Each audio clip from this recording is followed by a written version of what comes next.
Good evening, ladies and gentlemen. I am your entertainment for this evening. Anyway, welcome back to our channel. As you know, not too long ago, me and my wife did top 10 Halloween movies that we enjoy watching. Now I'm going to do kind of the same thing, but this is going to be more of the spooky variety. And like I said, no slasher films. I'm just not really into those. These are ones that actually do give me a little bit of a creep factor. Now, there's only one movie that's ever scared me. I will never ever watch it again. I'm not even going to talk about that movie, but I digress. Let's get started. Number 10 on this list is Fear.com. I put that movie at number 10 on this list because it did have some overall creep factor to it. I mean, the ghost girl with the bouncing ball that kind of follows you, and if you don't figure out her story and what happened to her, she ends up killing you. If you view her website, you have, I think it's 3 days. Yeah, if you view the website that her soul is in, you have 3 days to find out what happened to her, or else she dies. She kills you. And right before you die, you see her actual ghost, and there's a little white bouncing ball and everything. I think the overall story was good. I thought the character development, I thought was kind of lacking. The visuals weren't that good. But yeah, Fear.com is my number 10. Number 9, I'm going to go with Dark Water. Once again, it's another ghost story kind of thing. A lot of the ghost stories have the same kind of plot where you need to find the spirit of whoever's dead to kind of figure out why they're haunting you, so forth and so on. Dark Water is kind of the same premise. Jennifer Connelly stars in this movie, and her daughter move into this new apartment building, and shortly after they move in, all this weird stuff starts to happen, and you dig into the mystery, you come to find out that there was some kind of a fight, I think, in her apartment, and the daughter of the family that lived in that apartment building got drowned in the water tower that's on top of the apartment. Like I said, I think the visuals, I think, were good. It's kind of a plain visual. Oh, excuse me. Well, I think the creep factor is overall really well, because Jennifer Connelly's daughter ends up befriending this ghost throughout the movie, and she asks if they're at home and at school, and it's a pretty creepy little movie. It actually gave me goosebumps. So that's my number 9. Number 8 is Ghost Ship. Now this one, it's a little bit bloodier than the rest of the movies on this series. It is rated R. Once again, the same overall ghost story concept where you have to find the spirit of this person that died. I think the creep factor in this one is probably a little bit higher than the rest on this list. There are some parts in this movie that can be kind of difficult to watch. The spirits in this movie, they really do a good job of scaring the crew of this salvage ship. That's what these guys do. They're salvagers, and they go to salvage the ship and kind of find out that it's haunted by an evil spirit who is protecting gold or something. No, he's a spiritual bounty hunter, basically, and he has to fill his quota. He's the main antagonist of the film. And but no, the overall creep factor is good in this movie. I think the visuals are stunning. If you haven't seen it, I would recommend checking out Ghost Ship for sure. Number 7, and this one's not really a scary movie, but it's very well done. I'm going to go with Red Riding Hood. I think it came out in 2012. I love werewolves. I always have. Red Riding Hood is very well done. I think the visuals are fantastic. They do a good job of keeping that mystery of who the werewolf is alive in the film, and it's just a very well done movie. Like I said, I can't really give too much away, or else I would spoil the mystery for you if you want to go check it out. But check out Red Riding Hood. Definitely a good watch. Number 6 on my list is another werewolf movie. Oh, excuse me. It's Cursed. And Cursed has Christina Ricci in it as the main character, and it goes into the werewolf curse. And it follows Christina Ricci and her brother, who've both been bitten, and it follows their transformation from human to werewolf. And they're trying to find the wolf that bit them so they can stop the curse. I said, not super scary. As other horror movies go, there are some decent jump parts of the film that are kind of creepy. But I think the overall premise of the film is good, and the acting, I think, was really well done. Number 5, and this is one of my favorite movies of all time, not just horror movies, House of Wax. I love this movie. I know the acting in this one was kind of subpar.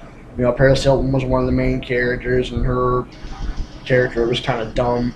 But the overall concept of a house of wax actually being where 2 killer brothers actually live, and what they do is they actually kidnap their victims and they turn you into living wax statues. I think that is an awesome, creepy platform for a film. And I think, like I said, I love it. It's just a very good movie. Like I said, the acting, I think, could have been better. But the 2 actors that played the villains did a very good job. The visuals of the House of Wax itself, was the small town it's in, are very well done. And the very ending is surprising beyond measure. It just blows your mind. So I would definitely recommend checking out House of Wax.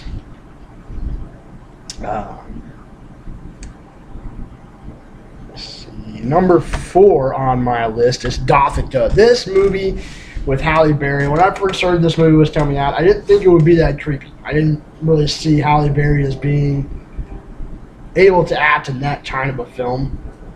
It's got her, and I think Penelope Cruz is also in it. I haven't seen it for a while.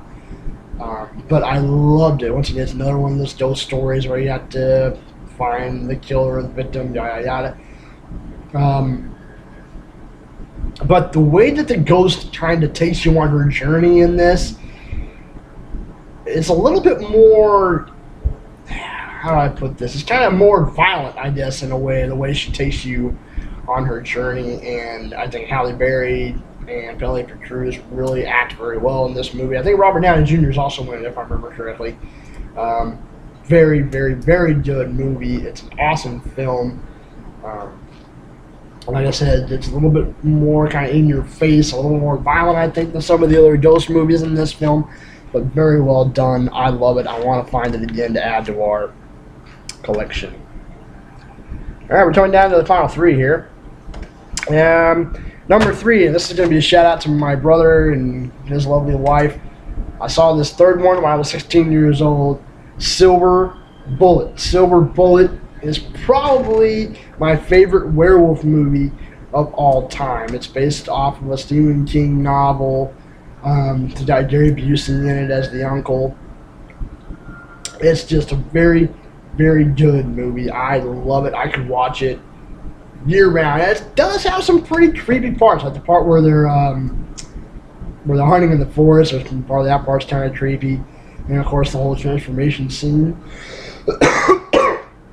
of the main werewolf near the end is pretty creepy, and it's got some decent action in the end. And the characters are awesome. It's just a very, very, very good, awesome movie. Probably one of the best adaptations of a book to film that I have seen. So if you have not seen it, go check out Silver Bullet. And once again, I thank my brother and his wife for introducing that film to me. Number 2, and I had kind of a toss-up between my top 2 here because I love both of these films, but I had to actually switch them at the last minute because I think overall number 1 is creepier. And number 2 is What Lies Beneath with Harrison Ford and Michelle Pfeiffer. A lot of good pop-ups in this film. The way the ghost tries to get Michelle's attention is subtle, but it's also creepy. And it does take a while before you figure out what the heck's going on. But like I said, there's a few jump scares in there that really get you going. The music in the film helps you watch the movie and stay interested in it, and the acting is awesome. Harrison Ford and Michelle Pfeiffer really have good chemistry on the film. It's a very, very good movie. I would, once again, highly recommend it to all you horror movie fans who may be watching. And number one, and this one, just because of the idea of this, makes it super creepy for me, and it still creeps me out. It doesn't really scare me, but it is creepy. Darkness Falls. Darkness Falls has a creep factor of 10 or higher. Just the fact that the Tooth Fairy is the villain in this movie. She's the ghost that wants to kill everybody. Basically, the plot is this old woman back in the day in the small town got accused of kidnapping a bunch of kids from the town. So the people of the town burned her house down, and I'm pretty sure with her inside. So her spirit comes around, and they used to call her a Tooth Fairy because she used to collect teeth from the kids and give them little rewards. Anyway, her spirit comes back, and she will haunt you as a kid. And what it is when she comes to take the tooth, you don't look her in the face. If you look her in the face, she will try to kill you, and that's how this whole movie gets started. It's very, very creepy. The noise that this witch makes, along with the dark visuals, the acting, the whole premise of the film, it's just very creepy, very well done. Once again, one that I need to re-find for my collection. If you haven't seen it, once again, go watch it. So there you have it. Those are my top 10 scary Hollywood films. And once again, I apologize for there not being any slasher films on this. To me, they're a totally different category, and they're not really creepy to me. But yeah, please like and subscribe, or don't like, whatever. And have a happy and safe Halloween, and we'll see you next time. Bye-bye.